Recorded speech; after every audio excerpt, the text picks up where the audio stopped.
Es tremendo este dato. Bueno, lo tenemos a Damián, lo saludamos. ¿Cómo estás, Damián?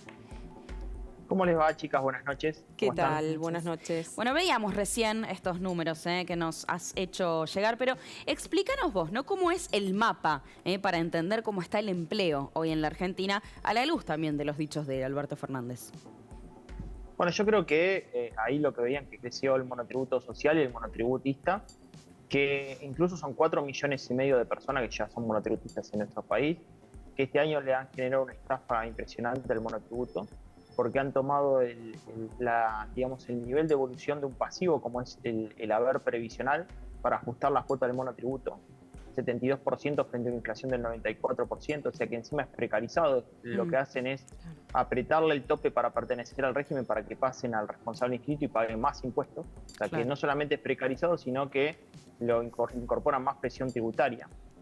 Que cuando vos tenés los datos del viernes son elocuentes. El INDEC dio a conocer los datos del salario. Si nosotros tomamos el salario privado, empató frente a la inflación. Ahora, si vos justamente tomás los no registrados, que son ese 48% que recién mostrado ustedes en pantalla, cayó 7,6%. Hay un gran informe del IERAL de esta semana que muestra que en los últimos 5 años los trabajadores informales perdieron 14 sueldos. Es decir, si nosotros hubiésemos tomado 14 sueldos, o sea, digo, para que tomar la dimensión de lo que consideramos que es el crecimiento del empleo, ¿no? O sea que esta economía inflacionaria, a ese 48%, casi 1 de cada 2 que han crecido en empleo, en el trabajo en Argentina, bueno, en los últimos 5 años perdieron 14 sueldos. Es que el problema... Frente al poder adquisitivo. Sí. El problema, me imagino que coincidís con esto que varios economistas sostienen, no es el empleo, ¿no? Es por un lado la precarización, pero es la inflación. O sea, cualquier mejora en empleo se lo va a terminar comiendo siempre la inflación.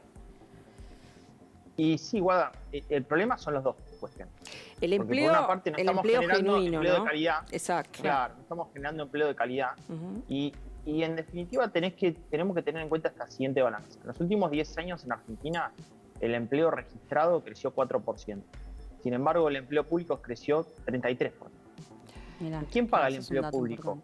Una empresa que tiene que pagarle al empleado registrado, que encima tiene mucho riesgo y no lo quiere contratar porque no sabe la previsibilidad económica que tiene Argentina, la carga tributaria que eso implica y en definitiva los sindicatos que no le juegan a favor para esa contratación.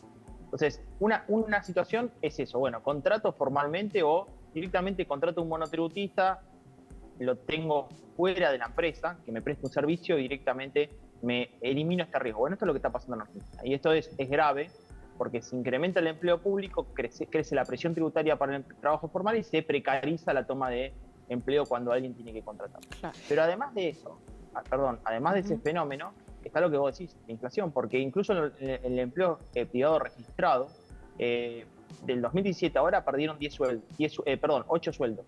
Y el público que lo hicieron crecer perdieron 10 sueldos también. Claro. No, es tremendo. El presidente Alberto Fernández estuvo hablando de economía. Tuvo algunas definiciones curiosas, los queremos compartir con vos. Nos creamos 1.600.000 puestos de trabajo, de los cuales 600.000 fueron puestos registrados, de trabajo igual registrado. Sigue la tendencia que crece más el no registrado que el registrado. O sea, eso es una tendencia que efectivamente... 22 meses consecutivos de crecimiento del empleo registrado, ¿eh? Sí, 22 meses consecutivos. El que crece más es el no registrado. Porque venimos de una economía destruida. Dami. Bueno, no, es que el problema es justamente que a lo largo digamos, en la post-pandemia, no se pudieron cambiar y modificar las leyes laborales. Al contrario, no hubo ningún, proyecto de ley que mejore las condiciones de contratación para el trabajo.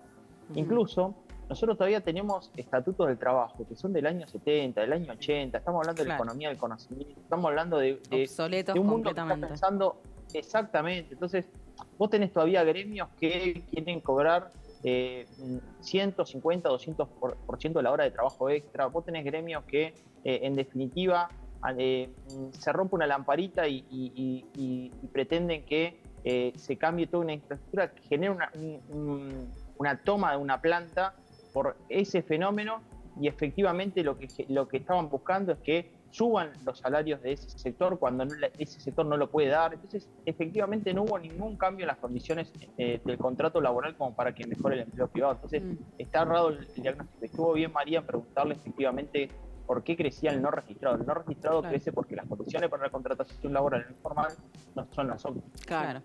Quiero hablar sobre las proyecciones para el 2023. Vos, de hecho, trajiste algunas placas, las compartimos, si te parece. Nos las explicás vos mismo. A ver, la primera de ellas.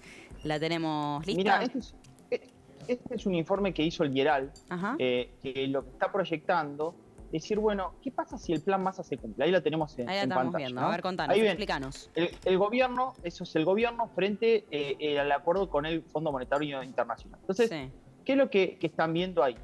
Lo que están viendo, este informe del IERAL muestra que si efectivamente se cumple una inflación del 76%, que es la que prevé el acuerdo con el fondo, que si la economía crece un 2%, mejora el crédito privado, mejora el poder adquisitivo del salario y la inflación no se desborda, bueno, en ese sentido, el gobierno estaría en mejor forma que en el año 2001, 2009, 2003 y 2019, son las barras rojas que ven ahí, donde el oficialismo resultó perdedor.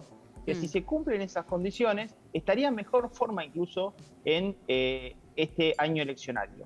Estaría muy similar al año 2015 y 2021, también barra roja, donde el oficialismo también perdió, y estaría peor que los resultados que obtuvo el oficialismo en 2003, 2005, 2007, 2011 y 2017, donde resultó ganador. Claro, esto es la famosa inflación de masa de 3%, es crecimiento de la economía del 2%, que el salario no pierde poder adquisitivo, que se recupere el crédito privado y que crezca la actividad económica en ese nivel, ¿no? En el orden del 2%.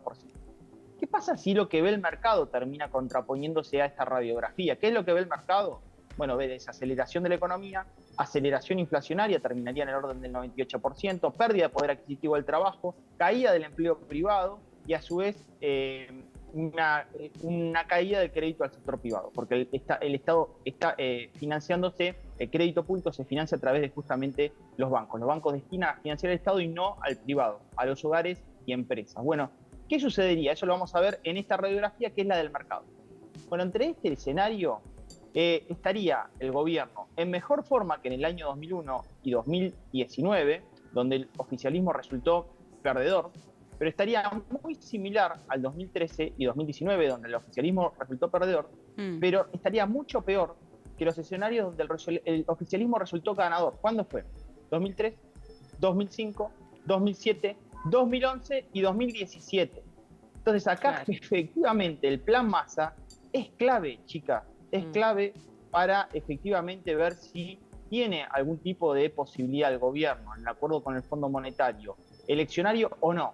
Pierde todas las chances de ganar en este año, ¿no? ¿Y tiene posibilidad o no? Bueno, los datos de inflación los vamos a ver el día martes. El día martes la inflación nos da 5,7%. La inflación está siendo la variable que la sociedad por eso, más pretende. Todo indica que va a estar más cerca del 6% que del 3%, que es el objetivo del para gobierno, abril, ¿no? Era el planteo. Claro, pero yo cuando Massa planteó eso, Massa asume, dice, nosotros pretendemos entregar el gobierno con la inflación del 3%.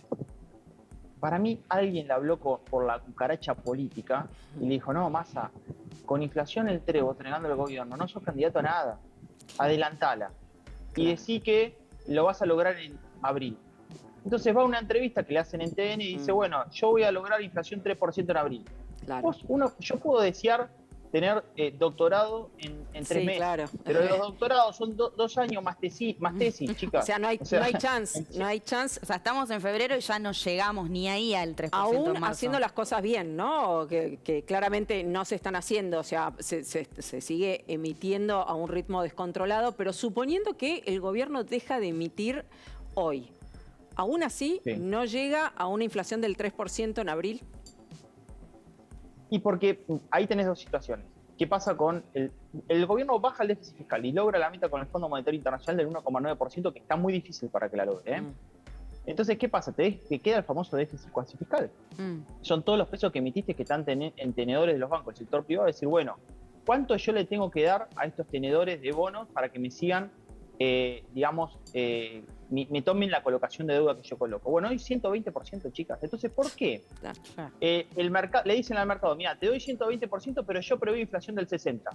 Evidentemente, le están diciendo al mercado, yo ya sé que vos estás viendo que la inflación va a ser más elevada y la que yo te estoy proyectando, que es 60%, vos no la estás convalidando. Entonces, efectivamente, la inflación va a ser más elevada. Es más, nosotros vamos a tener inflación, ponele 5,6, 5,7% en el mes de enero. En el mes de febrero no va a bajar la inflación porque tenés mucha suba de los regulados.